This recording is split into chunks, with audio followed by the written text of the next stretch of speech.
A5 Pro 5G ಇದೊಂದು 20,000 ರೂಪಾಯಿ budget ನಲ್ಲಿ ಲಾಂಚ್ ಆಗಿರುವ ಫೋನ್ ಆಗಿದ್ದು ಇದರೊಂದು ಕ್ವಿಕ್ ಅನ್ಬಾಕ್ಸಿಂಗ್ ಅನ್ನ ನೋಡೋಣ.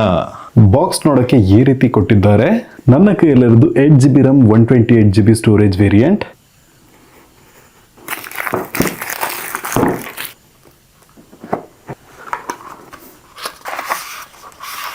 ಬಾಕ್ಸ್ ನ ಒಳಗಡೆ ಒಂದು ಸಿಮ್ ಎಜೆಕ್ಟಿಂಗ್ ಪಿನ್, ಯೂಸರ್ ಗೈಡ್, ಒಂದು ಬ್ಯಾಕ್ ಕವರ್ ಅನ್ನ ನೋಡ್ಕೋಬಹುದು. ಸ್ಮಾರ್ಟ್ ಫೋನ್ ನೋಡೋದಾದ್ರೆ ಈ ರೀತಿಯಾದ ಒಂದು ಡಿಸೈನ್ ನಲ್ಲಿ ಕೊಟ್ಟಿದ್ದಾರೆ. ಬಾಕ್ಸ್ ನ ಒಳಗಡೆ 45 ವಾಟ್ ನ ಸೂಪರ್ ವೂಕ್ ಚಾರ್ಜರ್ ಅನ್ನ ಕೊಟ್ಟಿದ್ದಾರೆ. ಮತ್ತೆ USB to Type-C charging cable ಅನ್ನ ನೋಡ್ಕೋಬಹುದು. ಸ್ಮಾರ್ಟ್ ಫೋನ್ ಓವರ್ ವ್ಯೂ ಅಂತ ನೋಡೋದಾದ್ರೆ 6.67 ಇಂಚ್ ನ ಒಂದು LCD ಡಿಸ್ಪ್ಲೇ ಅನ್ನ ಕೊಟ್ಟಿದ್ದಾರೆ. ಟಾಪ್ ನಲ್ಲಿ ಪ್ಲೇನ್ ಆಗಿದೆ ಅಂಡ್ ಇಲ್ಲಿ ನಾವು ವಾಲ್ಯೂಮ್ ಕೀಸ್ ಗಳನ್ನ ನೋಡ್ಕೊಬಹುದು ಅಂಡ್ ಇದು ಪವರ್ ಬಟನ್ ಕಮ್ ಒಂದು ಫಿಂಗರ್ ಪ್ರಿಂಟ್ ಸೆನ್ಸರ್ ಬಟನ್ ಆಗಿದೆ. ಬಾಟಮ್ ನಲ್ಲಿ ನೋಡೋದಾದ್ರೆ ಮೈಕ್ರೋಫೋನ್, Type-C ನ ಚಾರ್ಜಿಂಗ್ ಇಂಟರ್ಫೇಸ್, ಸ್ಪೀಕರ್ ಔಟ್ಪುಟ್ ಅನ್ನ ನೋಡ್ಕೋಬಹುದು. ಲೆಫ್ಟ್ ಸೈಡ್ ನಲ್ಲಿ ಸಿಮ್ ಟ್ರೇ ನ ನೋಡ್ಕೊಬಹುದು. ಇದರಲ್ಲಿ ನಾವು 2 ಸಿಮ್ ಕಾರ್ಡ್ ಅನ್ನ ಹಾಕೊಬಹುದು, ಇಲ್ಲಾಂದ್ರೆ ಒಂದು ಮೆಮೊರಿ ಕಾರ್ಡ್, ಒಂದು ಸಿಮ್ ಕಾರ್ಡ್ ಅನ್ನ ಹಾಕೊಬಹುದು. ಇದೊಂದು ಹೈಬ್ರಿಡ್ ಸಿಮ್ ಸ್ಲಾಟ್ ಆಗಿದೆ. ಇನ್ನು ಆಪರೇಟಿಂಗ್ ಸಿಸ್ಟಮ್ ಅಂತ ನೋಡೋದಾದ್ರೆ ColorOS 15 Android 15 ನ ಬೇಸ್ ಮೇಲೆ ರನ್ ಆಗ್ತಾ ಇದೆ. ಅಂಡ್ ಬ್ಯಾಕ್ ಸೈಡ್ ಡಿಸೈನ್ ಅಂತ ನೋಡೋದಾದ್ರೆ ಬ್ಯಾಕ್ ಸೈಡ್ ಕ್ಯಾಮ್ರಾ ಡಿಸೈನ್ ಅನ್ನ ನೋಡ್ಕೋಬಹುದು. ನೀವು 50 ಮೆಗಾ ಪಿಕ್ಸೆಲ್ ನ ಮೇನ್ ಕ್ಯಾಮ್ರಾ ಸೆನ್ಸರ್ ನ ಜೊತೆಗೆ ಬರ್ತಾ ಇದೆ. ಅಂಡ್ ಫ್ಲಾಶ್ ಲೈಟ್ ಈ ರೀತಿ ಸ್ವಲ್ಪ ದೊಡ್ಡದಾಗಿ ಕೊಟ್ಟಿದ್ದಾರೆ. ಅಂಡ್ ಕಲರ್ ನೋಡೋದಾದ್ರೆ ಒಂಥರ ಬ್ರೌನ್ ಕಲರ್ ನಲ್ಲಿ ಇದೆ. ಅಂಡ್ ಫ್ರಂಟ್ ಪ್ರೊಟೆಕ್ಷನ್ ಅಂತ ನೋಡೋದಾದ್ರೆ ಗೊರಿಲ್ಲಾ ಗ್ಲಾಸ್ 7i ನ ಒಂದು ಪ್ರೊಟೆಕ್ಷನ್ ಅನ್ನ ಕೊಟ್ಟಿದ್ದಾರೆ ಗ್ಲಾಸ್. ಸೊ ಓಕೆ ಅಂತ ಹೇಳಬಹುದು. ಇನ್ನು ಇದರ ಸ್ಪೆಸಿಫಿಕೇಶನ್ಸ್ ಅಂತ ನೋಡೋದಾದ್ರೆ 6.67 ಇಂಚ್ ನ ಒಂದು LCD ಡಿಸ್ಪ್ಲೇ ಅನ್ನ ಕೊಟ್ಟಿದ್ದಾರೆ front.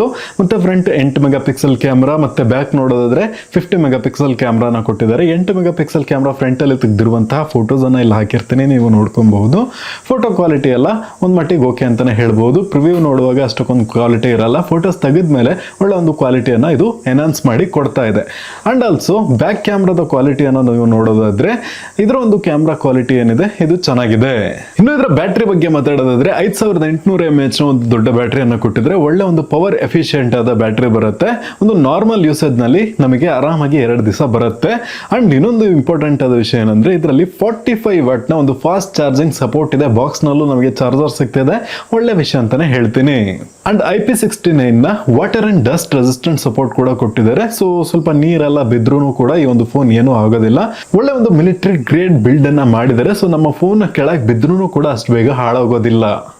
And AI link Bose 2.0 ನ ಕೊಟ್ಟಿದ್ದಾರೆ. ಈಗ ನಾವು ಕೆಲವೊಂದು ಮನೆಯಲ್ಲಿ ಗ್ರೌಂಡ್ ಫ್ಲೋರ್ ಎಲ್ಲ ಇರುತ್ತೆ, ನೆಟ್ವರ್ಕ್ ಸಿಗ್ನಲ್ ಪ್ರಾಬ್ಲಮ್ ಎಲ್ಲ ಆಗ್ತಾ ಇರುತ್ತೆ ಅಲ್ವಾ. ಸೊ ಆ ಒಂದು ಸಮಸ್ಯೆಗೆ ಇದೊಂದು ಸೊಲ್ಯೂಷನ್ ಕೊಡುತ್ತೆ. ನಮಗೆ ಒಳ್ಳೆ ಒಂದು ನೆಟ್ವರ್ಕ್ ಅನ್ನ ಕ್ಯಾಚ್ ಮಾಡಿ ಇದು ಕೊಡುತ್ತೆ. ನೀವು ನಾರ್ಮಲ್ ಮೊಬೈಲ್ ನೆಟ್ವರ್ಕ್ ಆದ್ರೂ ಅಥವಾ ವೈಫೈ ಸಿಗ್ನಲ್ ಆದ್ರೂ ಒಳ್ಳೆ ಒಂದು ಕನೆಕ್ಟಿವಿಟಿಯನ್ನ ನಾವು ಎಕ್ಸ್ಪೆಕ್ಟ್ ಮಾಡ್ಕೋಬಹುದು. ನನ್ನ ಕೈಯಲ್ಲಿರೋದು 8GB 128GB ಸ್ಟೋರೇಜ್ ವೇರಿಯಂಟ್ 19,999 ರೂಪಾಯಿಗೆ ಲಾಂಚ್ ಮಾಡಿದ್ದಾರೆ. ಸ್ಟೋರೇಜ್ ಟೈಪ್ ನೋಡೋದಾದ್ರೆ UFS 2.0 ನ ಕೊಟ್ಟಿದ್ದಾರೆ. ರೀಡ್ ಅಂಡ್ ರೈಟ್ ಸ್ಪೀಡ್ ಎಲ್ಲ ಚೆನ್ನಾಗಿರುತ್ತೆ. ಸೊ ಅಪ್ಲಿಕೇಶನ್ ಇನ್ಸ್ಟಾಲ್ ಸ್ಪೀಡ್ ಎಲ್ಲ ಚೆನ್ನಾಗಿರುತ್ತೆ. ಮತ್ತೆ ಆಪರೇಟಿಂಗ್ ಸಿಸ್ಟಮ್ ಕೂಡ ಸ್ಮೂತ್ ಆಗಿ ರನ್ ಆಗುತ್ತೆ. ಮತ್ತೆ ಪ್ರೊಸೆಸರ್ ಅಂತ ನೋಡೋದಾದ್ರೆ MediaTek ನ 6300 ನ ಒಂದು ಪ್ರೊಸೆಸರ್ ಅನ್ನ ಕೊಟ್ಟಿದ್ದಾರೆ. ಇದೊಂದು 6 ನ್ಯಾನೋಮೀಟರ್ ನ ಪ್ರೊಸೆಸರ್ ಆಗಿದ್ದು ಒಳ್ಳೆ ಒಂದು ಪರ್ಫಾರ್ಮೆನ್ಸ್ ಅನ್ನು ಕೊಡುತ್ತೆ, ಒಳ್ಳೆ ಪವರ್ ಎಫಿಷಿಯಂಟ್ ಆಗೂ ಇರುತ್ತೆ.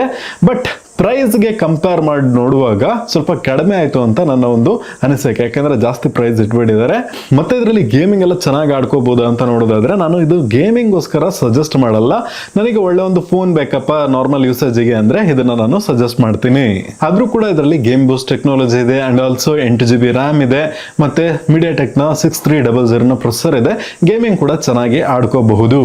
ಸೊ ಈ ಒಂದು ಸ್ಮಾರ್ಟ್ ಫೋನ್ ಬಗ್ಗೆ ನಿಮಗೆ ಏನ್ ಅನ್ಸುತ್ತೆ ಅಂತ ಕಮೆಂಟ್ ಬಾಕ್ಸ್ ಅಲ್ಲಿ ತಿಳಿಸಿ. ಮತ್ತೆ ವಿಡಿಯೋ ಇಷ್ಟ ಆಗಿದ್ರೆ ಲೈಕ್ ಮಾಡ್ಕೊಂಡು ಸಬ್ಸ್ಕ್ರೈಬ್ ಮಾಡ್ಕೊಳ್ಳಿ.